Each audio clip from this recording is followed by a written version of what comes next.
breathing synchronization with that movement, and a host of those things, you have to be mindful. So it is not just a stretch or an unusual posture that is the issue, but I think you are doing it mindfully. All through you are mindful of the posture, mindful of each of the movements that have been happening and the experience that you're undergoing, and mindfully relaxing in that position. So this is incomplete, that posture, asana, whatever you do. There could be many asanas that are done. Now, how does it help the neuromotor control is one question you asked me. I cannot say that there are any good research data on this, but nonetheless, there have been several hypotheses that have been built which are testable over the course of time. Our body, to be able to keep me fairly steady and balanced, receives several inputs from my muscles, my joints, and my tendons, various postural, what we call as apparent sensations that go up to my brain. So my brain knows which side the weight is getting more, which side the weight is getting less, which muscle had to be pulled back so that the fellow gets into a straight vertical position or doesn't lose its balance, doesn't fall down. So these are all things which are controlled by my inputs that are going into the brain from my body. Usually we take it for granted. We take it for granted. We really don't apply our mind on this. It happens very, what we may call as unconsciously, without any, my need to pay attention to that. So I retain my balance, I am steady, everything is going on. But over time, as we keep older and we get older and older, this ability to balance becomes less and less, because we have really not trained our body to be able to perceive these signals and to be able to amplify them in my brain. So as you know, as we get older, the third stick come into our hand. We've been working on two legs and we get in. So we know that we need the third part, the hand, also to send the message that I am losing balance, I need some support, etc. So yoga, while doing the yogasana, being mindful, training yourself to be able to perceive the sensation, trying to be able to know what your body is actually doing, paying attention and holding on to that, and consciously also relax those bodies, part of the body which are contracting more or less. So this conscious effort to pay attention to my own bodily sensation from within to my mind is what probably trains my mind, trains my muscles to be now conscious, and probably it fine-tunes this radio station to receive the signal better. So continuous practice of yoga improves this neuromotor coordination, and it has been tested and used in clinical practice for various conditions where this neuromotor balance has to be actually improved, and they have found that yoga actually gets this better. And the neuromotor coordination is important for mental health, is important for your mood, is it important for how you feel? Yeah, I don't know whether the neuromotor coordination is important for the mood or the mood is important for the neuromotor coordination. Now you become very tense, you start trembling, you become highly panicked, you swoon, you fall down. So we don't know whether your mood state affects neuromotor coordination or the vice versa. I don't think that's the issue right now. The point remains that you do yoga, your mood state and your mind actually gets better. It's been fairly well demonstrated by good research that the stress comes down with the practice of yoga. And so it's very interesting then. So yoga classes are often associated with relaxation, right? There is research, but also anecdotally, people will tell you that they go to a class to relax. So what are the ways in which yoga induces this relaxation? Are there any, effects studied on nervous system, endocrine system that we can talk about? Yeah, there are many methods. Some hormones. Yeah, there are. It's true that a person doing yogasana gets relief from anxiety, depression, and many other mental disturbances. And in fact, the very yoga itself, in its definition, has mana Prashamanopayaha iti yoga. What makes your mind peaceful is yoga. And in fact, the Patanjali, when he defines yoga, also says yoga chitta vritti nirodha. Means mental oscillations are curtailed, and that is yoga. So yoga and mind are irrevocably linked. So your mind calmer means yoga, or you do yoga, you can get mind calmer. This is number one. So when this happens, your anxiety becomes better, your depression gets better, your emotional state gets better, your schizophrenia-like symptoms get better, and your perturbance and agitation gets better, your unusual attraction to alcohol and other behavioral addictions get better. So there are several such things that have been demonstrated. People have researched and have been using yoga for these conditions. Leave that issue apart. How does yoga bring about this factor? I'll start from Om. After all, many Indian traditions, we start with Om. When you chant Om, which is a part of most yoga practices, either in the beginning or in the end or in the middle, somewhere Om chanting is a part of most yoga packages. Most yoga gurus talk about Om chanting. And we are able to demonstrate some good research. What happens when I chant Om? When I chant Om, some of my gray matter in the brain, called as limbic gray matter, which are all emotional centers in my brain, they become deactivated. When it is activated, I become either highly emotional, angry, depressed, anxious. These things can be charged because of the activation of this limbic gray matter. And chant Om, this limbic gray matter actually becomes deactivated. And this deactivation probably is related to its effect on my mind. I chant Om, I become calmer. And this is a known experience of chanting Om. So along with this Om, maybe some other practices have happened, but what we have actually examined the Om effect, the other effect. Now you practice yoga, a yoga session actually increases in my brain a neurotransmitter called as GABA, gamma aminobutyric acid. This gamma aminobutyric acid it's widely distributed in the brain, but its increase actually calms my mind. It is something like your benzodiazepine medicine, a compost, etc. Medicine what I swallow would be acting through the GABA effects. But I do practice yoga and practice relaxation, my brain levels of GABA actually increase. This has been demonstrated by some other study. This Om chanting study was done by our laboratory. GABA increases are demonstrated by some other study. So both in effect actually produce my relaxation in my mind. I get calmer. And this is a universal experience of all yoga. Now, when the brain centers become cooler, they become quieter. They don't excite my brain and my mind as much. The consequence effect would be a cascade of effects which should show up on your body. One of them is cortisol, a stress hormone. When I am stressed, the brain activates and the hypothalamus, the pituitary, and then I release cortisol from the adrenal cortex. Cortisol elevation is a measure of how excited I was. Cortisol levels higher in many psychiatric conditions, depression, anxiety, etc. It's been known, most people have talked about, and I'm highly depressed, my cortisol levels are high. And practice yoga, whether in healthy subjects or in depressed subjects, the cortisol levels drop. It has been fairly consistently demonstrated by many researchers in healthy subjects and in depressed individuals in our laboratory at NIMHANS earlier. So as I said, the brain centers deactivated, the GABA neurotransmitter levels increase, the cascading effect on the cortisol become actually demonstrable, that cortisol levels drop.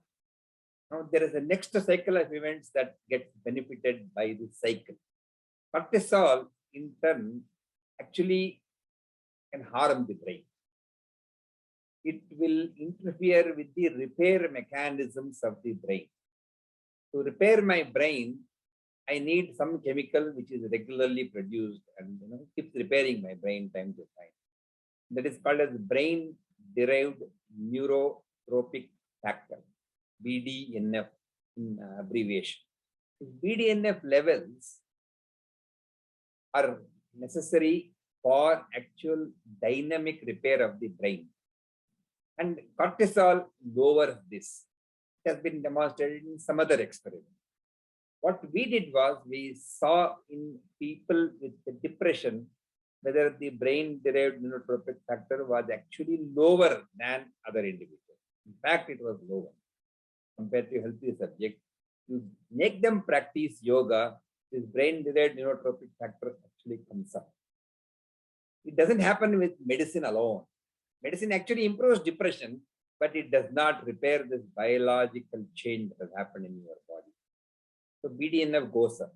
And in those people where the cortisol levels actually came down after yoga, it is in these people the brain-derived neurotrophic factor went up quite remarkably. So this inverse relationship with cortisol reducing the brain repair mechanism by reducing the brain-derived neurotrophic factor is substantiated by this reversal of that effect following yoga. Now, brain-derived neurotrophic factor repairs my brain, and that repair should be manifested in any change in the brain structure. Can we demonstrate this? My brain, if I continuously practice yoga, I am continuously producing sufficient brain-derived neurotrophic factor to repair my brain. So my brain should be better than the other fellows who did not practice yoga. There are 2-3 studies internationally, people have shown that chronic practice of yoga, in these people, the gray matter is more than those who did not practice yoga. One. Second, with age, my gray matter keeps coming down because I'm facing wear and tear of the stresses on my brain. And normally for you and me, with age, the gray matter starts coming down. But those who have been practicing yoga regularly, in them, that age-dependent drop in the gray matter was not seen. This is the second observation. And third observation is what we have done at Nimhan earlier. 6 months of practice of yoga in elderly individuals. Elderly individuals lose a part of the brain called as hippocampus, which is related to memory. All of us are losing. Elderly will lose it faster. You make them practice yoga for 6 months.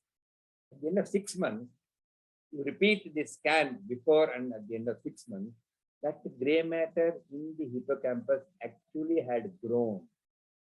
Or in other words, it probably did not shrink as you would expect. Whether this growth is really good enough or not, but it did not shrink is a very important message that I want. So the brain effects are all mediated through the reduction of stress effects and a cascade of events which it actually helps to promote to repair my brain and make them. And then I go on to be a brainy person, retaining my brain health better than others. And lastly, on my body also, my body gets slowed down in my age. As I grow older, as I become biologically older and older, a part of my chromosome called as a telomere shortens with my age. The age determines the telomere length indicates what actually is my biological age. And people have shown that chronic practices of yoga in such individuals, age-dependent reduction in the length of the telomere is not as much. In other words, people have shown if you teach people yoga for a period of 1 year, there could be a slow attenuation of this reduction. So even on the brain and on the body also, your youth perhaps is preserved by virtue of practice of yoga. And behaviorally also, calmness, quietude, the reduction of emotional imbalance, reduction of attraction to drugs, alcohol, behavioral addiction, and also improving my motoric control, reduction in falls that happen when I get older. These are all benefits of neuropsychiatric related to practice of yoga. Just a clarification here. So when you say the practice of yoga, it must be a combined practice of yoga, pranayam, chanting. It must be specially designed sequences that you must have used. So that brings me, it's very interesting that, there are so many things that get affected with a single practice. So why, because there are different sequences, is it true that every posture in yoga has a different impact in the body, and the sequencing and the inclusion of certain things and exclusion of certain things becomes important while you are designing? You have a good point. Not much research has been invested into whether a given yoga X versus Y versus Z are differential in their effect. We don't have that data. But what is important to know? Is that practice of yoga is a combined components of the movements, the breathing regulation, either along with the movements or independently as pranayama, and then the meditation component, either independently doing meditation or being meditative and mindful while practicing the yoga. So all three components, my breathing, my motoric changes and relaxation, and being mindful, all three contribute. Which contributes more or which contributes less, it is difficult to, like you say, coffee means a coffee decoction, a sugar and a milk. Would you say that different, when you separate, they are different, would they give the same kick? We really don't know. For those who have gotten used to coffee, that's it. So a combination of these three, and I really don't know which one contributes more or less. I do not want to separate and test. Right. So right now there is, so for example, if you go into the philosophy of yoga, they will talk about chakras and, certain postures, certain practices affecting one area of the body. And they, in yogic texts, they will also say that this kind of emotion will be felt, right? So if you do a heart chakra practice, for example, they will talk about, feeling of love. When you do the lower body, they will talk about grounding. Yeah, my knowledge in this area is quite limited, to be very honest. Okay. And there's no research also. There are people who claim that you should do this way, that way, and all that. Like, for example, any bending backward posture is supposed to improve depression. Whether other postures would not improve, I don't think I have tested. I have not tested. I don't think others have tested. Okay. And we heard one of your talks, Dr. Gangadhar, that was also very interesting on yoga and connectedness. And could you please share with our listeners, what mirror neurons are and how yoga helps in triggering mirror neurons and turns. Right now, I would want to keep the mirror neurons out of the picture because we need to do a lot more research on yoga and mirror neurons at this point of time. I will like keep yoga that and mirror empathy. neuron. It's one of the hypotheses that we need to test a little more. Right now, I don't want to allude to that very strongly because we need to collect much more data for that purpose. However, the fact remains that connectedness is a central issue in yoga. In fact, yoga says, Samyoga yoga yukto jivatma paramatmanaha. The meaning of yoga itself is to connect my personal consciousness to that cosmic consciousness in a spiritual sense. So connectedness has to happen. Connectedness of my personal consciousness to that cosmic consciousness as you keep achieving the best of the yoga sadhana. However, it's common sense to believe if it has to connect to that super consciousness or cosmic consciousness, it should start first connecting it to neighbor consciousness. There are so many neighboring consciousnesses, smaller ones. We should start connecting with each other. And in fact, this particular experience of connectedness is something many people have experienced. In fact, there was a study, I'm not able to recall the study, among the subjective experiences of yoga, in addition to feeling mentally relaxed and be able to get a more flexible body. The third common experience that people report is that feeling of connectedness. I can give any number of examples to this effect. There was a young girl who was doing yoga very regularly, and I was quite surprised to know that an adolescent girl could be attracted to yoga gurus, yoga practices, and things. I just casually asked her, "What made you become attracted to yoga?" And she said, "No, I feel connected. This was the first time I was able to get this connected with whom? With my people who are doing yoga with me, with my family, with those who are in my classroom, my classmates, people on the road. I don't feel alone. I feel very reassured. We're all one, Vasudhaiva Kutumbakam. A young teenager be talking like Sri Ravi Shankar, Baba Ramdev, Sadhguru. So it actually meant that a change had occurred in her, that this feeling of connectedness had come because of her yoga practice. And in fact, there are, of course, studies people have shown that I become less depressed because I feel this sense of connectedness improving in me. And we have also shown that in psychiatric disorders, where this connectedness has gone away and the person has become schizophrenia, disconnected from the world, disconnected from the family, disconnected from his emotions and thoughts. There are so many schizophrenia. Schizo means the schism of the brain, schism of the mind. And this actually gets better when you practice yoga, and a person is able to improve in what we call as social cognition.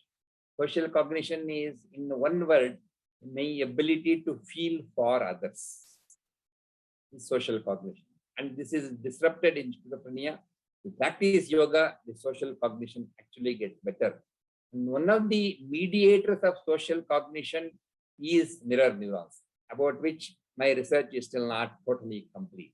But there is another mediator for social cognition. It's called as a hormone called as oxytocin. Oxytocin is what is called as a cuddling hormone. When I cuddle, I feel connected with my dear and near. This hormone goes up. You would have seen this recently. People were cuddling a cow to be stress of. There was some picture that was shown. It was viral. I'm sure you would have seen. But the fact remains: you cuddle your pet or your family members or your dear ones, oxytocin level goes up. Oxytocin level shows that I'm socially connected. And increase of oxytocin levels happens following practice of yoga. And in fact, this increasing cortisol, increasing oxytocin levels can be related to increasing your social cognition. In individuals with schizophrenia, where the social cognition is low, oxytocin levels are also lower. And to improve this, they gave nasal spray of oxytocin. Why nasal spray? Forget it. You practice yoga, you will get an autogenous increase of cortisol, and it should be helpful to you getting better in terms of social cognition.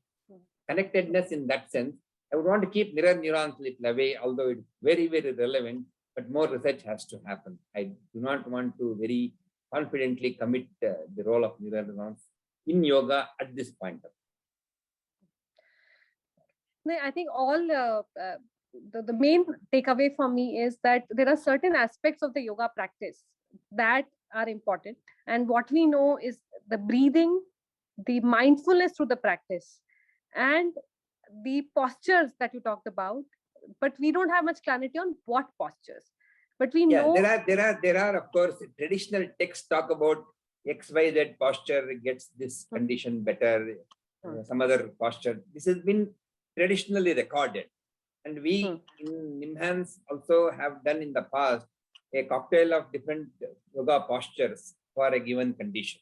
And I've shown that most yoga therapists, yoga practitioners, yoga teachers recommend XYZ cocktail for people who are depressed, some other PQR, for those people who are either anxious. This sort of grouping has been known in yoga therapy literature, Yes. but we at this point of time don't have Mm. a lot of research data to show that a posture X is related to condition Y. We probably have to accumulate more data. Okay, thank you, Dr. Gangadhar. I think we have enough for this Thank you. episode. Thank Enough you. is But I enough. had just one or two questions I have for me also, and maybe we will include them. I wanted you to define consciousness for us. The Oh, recording it's a might $1 go off. million question. It's a $1 million question. It's a $1 million The recording question. might go off. The recording might go off. So please join back the link if it goes off. Then And, maybe consciousness disconnects us because it's a very, very huge topic. It needs Okay. a lot more, what should I call, sadhana to be able to communicate what is consciousness. So I'll probably stop here. I admit my inability or